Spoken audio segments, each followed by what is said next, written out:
The Other Side of the Coin is an educational program for the Ziba Foundation website viewers. Your host, Zia Ghavami.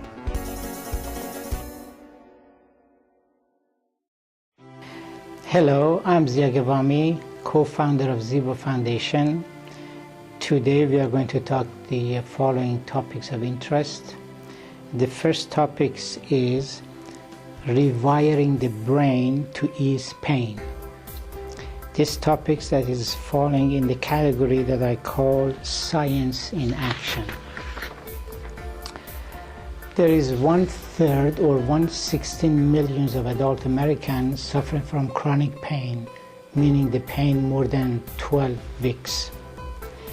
Vicodin is the most commonly used painkiller, but there is a growing recognition that the drug is a part of the treatment.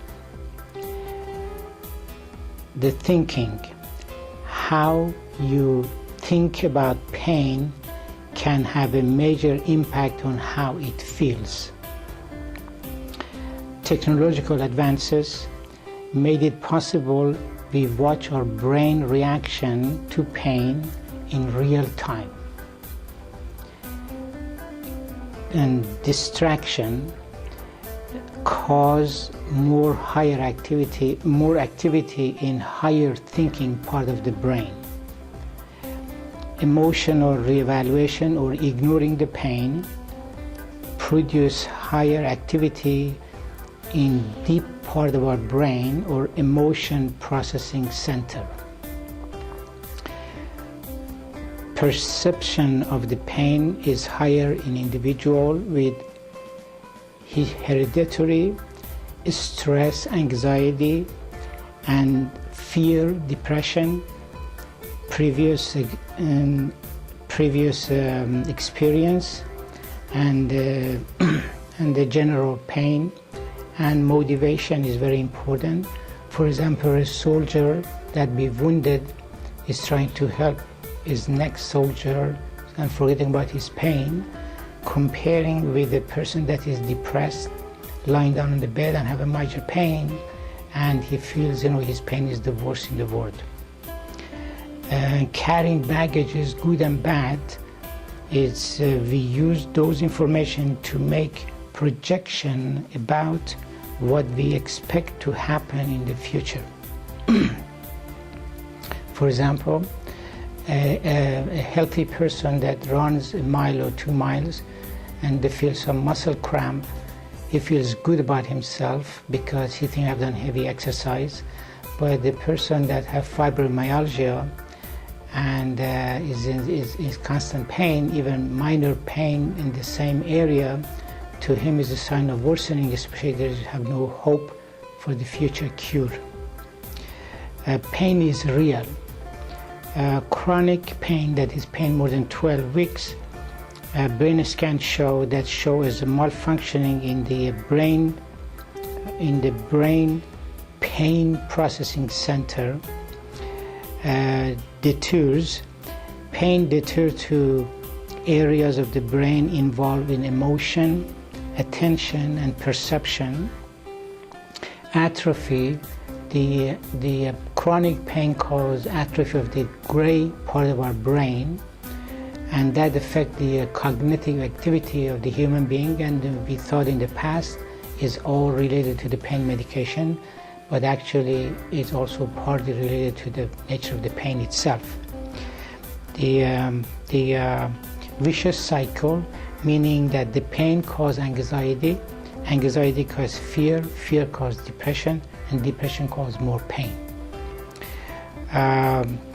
The therapy, basically there is an 8-step therapy that we cannot go into detail or give an example at this point, but basically briefly mentioning it.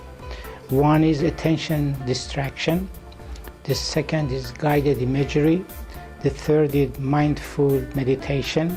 The fourth is cognitive behavior. 5 is telephone therapy. 6, anticipation relief. And 7 is love. I only mentioned about the love. The study was done basically asking a group of people to bring a picture of a loved one, and a group of people just bring a friend with them. and they expose them to the painful, means hot probe, and they watch their activity in the brain. And actually the people that have a picture of their loved one in their hand, actually they had much less feeling of the pain comparing with the other one. They have a friend with them. It is very important to mention that the comprehensive physical examination before any therapy is a must. A take-home message for your heart and mind: prevention is the best treatment. Take your pain seriously, and early intervention is recommended, and the treatment of the cause as soon as possible. And be mindful the interrelationship between individual pain and collective social pain. The next topic of interest is organ trade, the topics that fall in the category that I call human needs and desperation. Statistically, in America there is 90,000 people, they have a chronic kidney disease and they are in need of transplantation, and 12 person dying a day as a result of lack of it. There is a complex, ABC complex. The donor is from country A, the recipient is country B, and the transplantation happening in country C. That signifies, the complication and difficulties to solving this humanitarian issue. Abuse, the broken promises, mistreatment, and the threat of the donors if they try to change their mind that they don't want to donate their kidney. The fact is that no matter if you've been American or any human being, any part of the world, you're frantically trying to save your life, and the donor is trying to salvage his or her own life. Reality is that there is a near universal ban in organ transplant in the world, and then the donation should be as a gift or a generosity. The solution is more organ and the donor compensation by revising the law. For example, the NOTA 1984 law in the United States. There was one news that one American female from California put an ad that wanted to donate her kidney, and instead to get the money to stop the disclosure their house, so that at the moment is not by law permissible, but those are the areas that we should work on it. A take-home message: do not abuse your body, and donate your organ after passing, and campaign worldwide to making law accommodative to the patient's need, and hope for the further scientific advances to make regrow of your organ possible, organ in need possible, and become a practical reality in near future. The third topic of interest is rethinking thinking, a topic that falls in the category that I call community of mind. One topic that has become very interesting these days called biologism. Biologism, meaning there's nothing fundamental separate humanity from animality, and the basis is that the mind is the brain. And the second, Darwinism explained not only how Homo sapien came to being, that is true, but also what motivates people and shape their shape their behavior on a day-to-day basis. But mind is something different and more than the function of the brain. We belong to a boundless, infinitely elaborated community of mind that has been forged out of trillion cognitive handshaking over 100,000 of years. Professor Deacon from California explanation of how the awareness emerged from dumb and numb matters is based on what he called teledynamic system. What it means that living organism are such self-organizing teledynamic system, and they have the key property called absentia.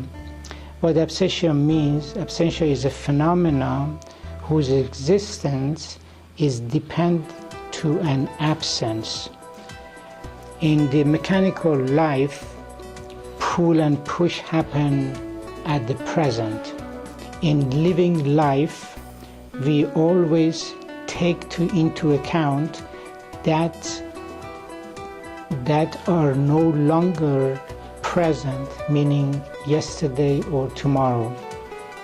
Mind is not a matter, nor emerge from a matter, but from constraints on matter emerges mind and thought that are not susceptible to reduction.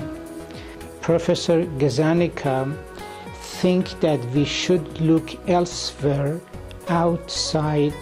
outward to the human world beyond the standalone brain.